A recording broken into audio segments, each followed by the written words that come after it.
नमस्कार दोस्तों, स्वागत है आपका इंडिया पब्लिक खबर में और मैं हूं अजय सिन्हा। दोस्तों, दो राज्यों में चुनावी माहौल है, यानी एक हरियाणा में और जम्मू कश्मीर में। जम्मू कश्मीर में पहले चरण का चुनाव यानी पहले चरण का मतदान हो चुका है, लेकिन ज्यादा चर्चा किस राज्य की है? दरअसल सबसे ज्यादा चर्चा अगर किसी राज्य की राजनीति की हो रही है तो वो है उत्तर प्रदेश, क्योंकि उत्तर प्रदेश में दो सबसे बड़े राजनीतिक दल यानी बीजेपी और समाजवादी पार्टी के बीच इस समय बयानों की जंग छिड़ी हुई है। और इन दोनों तरफ से कोई छोटे मोटे नेता नहीं, बल्कि उत्तर प्रदेश के पूर्व मुख्यमंत्री और समाजवादी पार्टी के मुखिया अखिलेश यादव और मौजूदा मुख्यमंत्री योगी आदित्यनाथ के बीच जुबानी जंग चल रही है। यानी एक तरफ से कोई बयान दिया जाता है तो तुरंत दूसरी तरफ से एक और बयान जारी कर दिया जाता है। ऐसा क्यों हो रहा है? दरअसल उत्तर प्रदेश में 10 विधानसभा सीटों पर उपचुनाव होना है और यह उपचुनाव 2027 में होने वाले विधानसभा चुनाव का सेमीफाइनल माना जा रहा है। यानी यह उपचुनाव जो जीतेगा, इस उपचुनाव में जिसको ज्यादा सीटें मिलेंगी वो 2027 के विधानसभा चुनाव में सत्ता के दावेदार के रूप में उभरेगा। और ये सभी राजनीतिक दल जानते हैं। कांग्रेस भी ये बात जानती है, बीएसपी भी ये बात जानती है, सपा और बीजेपी भी ये बात जानती है।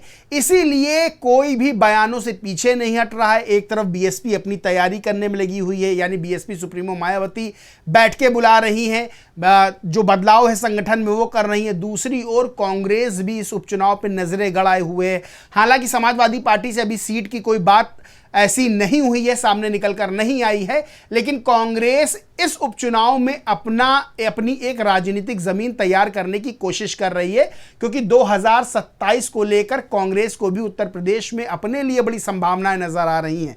अगर समाजवादी पार्टी और बीजेपी की बात करें, जो कि दो सबसे मजबूत सत्ता के दावेदारों में से अभी जो तस्वीर उभर कर सामने आ रही उसमें से नजर आ रहे हैं, तो दोनों तरफ से बयानबाजियां तेज चल रही हैं। देखिए, अब ये बयानों की जंग कहां से शुरू हुई? दरअसल अखिलेश यादव ने मठाधीश और माफिया को लेकर एक बयान दिया था, जिसके बाद से ये जंग शुरू हो गई और बीजेपी की तरफ से यह आरोप लगाया गया कि अखिलेश यादव ने संतों का अपमान किया है।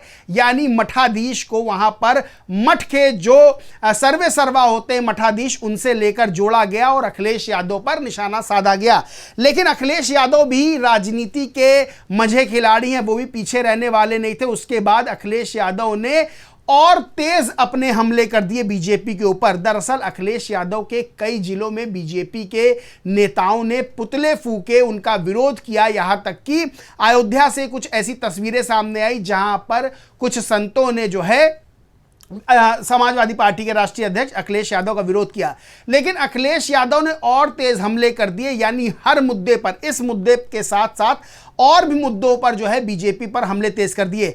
प्रेस कॉन्फ्रेंस की थी अखिलेश यादव ने। प्रेस कॉन्फ्रेंस करने के बाद जो समाजवादी पार्टी का ट्विटर हैंडल है, उससे कई ट्वीट्स लगातार जो है किए गए। वो क्या ट्वीट्स मैं बताता हूं, क्योंकि हर ट्वीट में जो ट्वीट्स किए गए उसमें हर एक मुद्दा जो है अखिलेश यादव ने बीजेपी को घेरने के लिए उठाया। अखिलेश यादव ने जो बयान दिया था, जिसको ट्वीट किया समाजवादी पार्टी ने, लिखा है, अब कोई अपशब्दों का विश्व रिकॉर्ड बनाने में लगा है। इंसान की सोची शब्द बनकर निकलती है, सबको सन्मति दें। वहीं अगला जो ट्वीट था उसमें लिखा है, बीजेपी इतना बुरा हारेगी उत्तर प्रदेश में जिसकी आप कल्पना नहीं कर सकते हैं। आगे एक और ट्वीट, उसमें लिखा, जो क्रोध करेगा वो योगी नहीं हो सकता, इसलिए मठाधीश मुख्यमंत्री हैं ये। यानी मठाधीश माफिया वाला जो बयान था, यहां पर इन्होंने, अखिलेश यादव ने डायरेक्ट योगी आदित्यनाथ पर हमला किया है।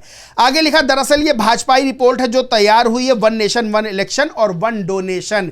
यहां पर 1 इलेक्शन 1 नेशन 1 इलेक्शन को जो है इन्होंने टारगेट किया है।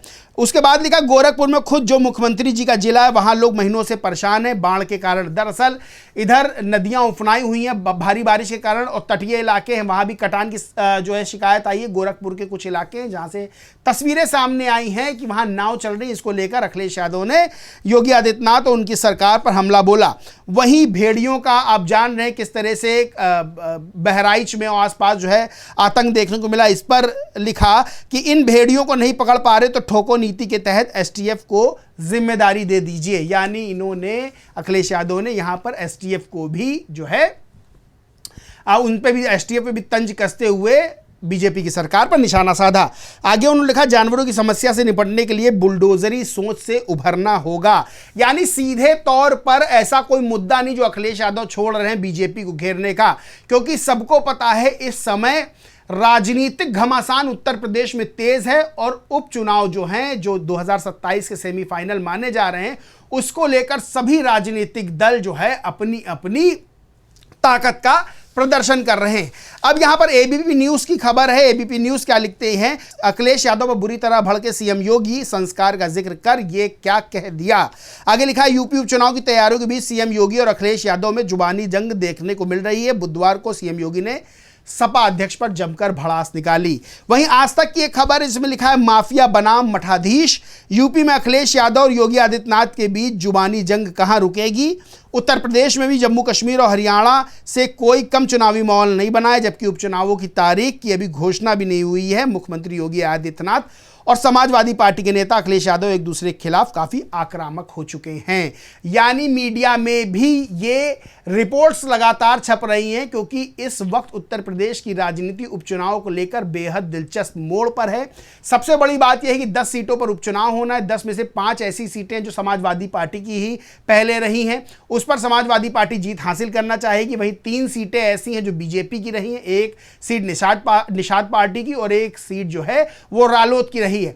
अब समाजवादी पार्टी लक्ष्य लेकर चल रही, 5 सीटें तो अपनी जीते ही जीते, साथ में ज्यादा से ज्यादा, यानी जो 5 सीटें अभी उसके पास नहीं थी वो भी हासिल कर सके। वहीं बीजेपी जो लक्ष्य लेकर चल रही है वो 5 सीटें, जो 3 सीटें अपनी हैं, 1 रालोद, 1 निषाद पार्टी और साथ में जो 5 सीटें समाजवादी पार्टी की हैं उसको भी बीजेपी जीतना चाहती है। वहीं बीएसपी भी ये बात जानती है कि 2022 और 2024 में जिस तरह से बीएसपी को झटका लगा है, तो बीएसपी सुप्रीमो मायावती इस बार उपचुनाव लड़ रही हैं, यानी उपचुनाव में अपने प्रत्याशी उतार रही हैं और इस उपचुनाव में बीएसपी सुप्रीमो मायावती भी एक बड़ी जीत दर्ज करना चाहती हैं, जिसके चलते उनको 2027 में मेन कंपटीटर माना जा सके। क्योंकि अभी तक बीएसपी जो है, जो उसका परफॉर्मेंस रहा है, उसमें जो बीएसपी है वो अभी तक कहीं बहुत मजबूती से फाइट में 2027 के चुनावों में नजर नहीं आ रही है। इसलिए बीएसपी सुप्रीमो मायावती चाहती हैं कि उपचुनाव में बीएसपी अच्छा प्रदर्शन करे।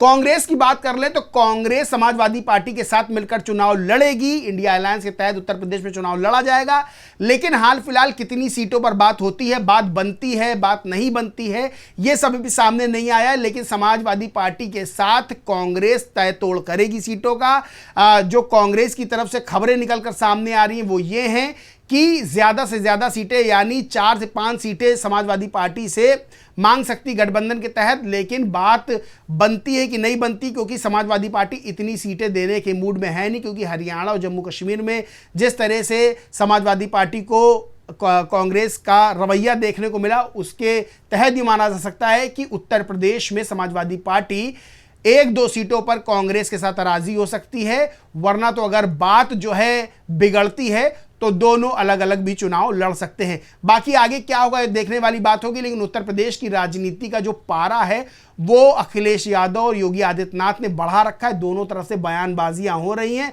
और अभी ये बयानों का सिलसिला कहां जाकर थमेगा ये तो देखने वाली बात होगी। लेकिन उत्तर प्रदेश में राजनीति की समझ रखने वालों को, राजनीति की खबरों में दिलचस्पी रखने वालों के लिए उत्तर प्रदेश की राजनीति इस वक्त जो है वो बेहद जो है उनके बीच बेहद चर्चा का विषय बनी हुई है। बहरहाल दोस्तों, इस पूरे मामले पर आपका क्या कहना है, क्या मानना है, कमेंट करके जरूर बताएं। वीडियो अच्छा लगा हो तो लाइक करें, कुछ शेयर करें और चैनल को सब्सक्राइब नहीं किया है तो सब्सक्राइब करके बेल आइकन जरूर दबा लें। धन्यवाद।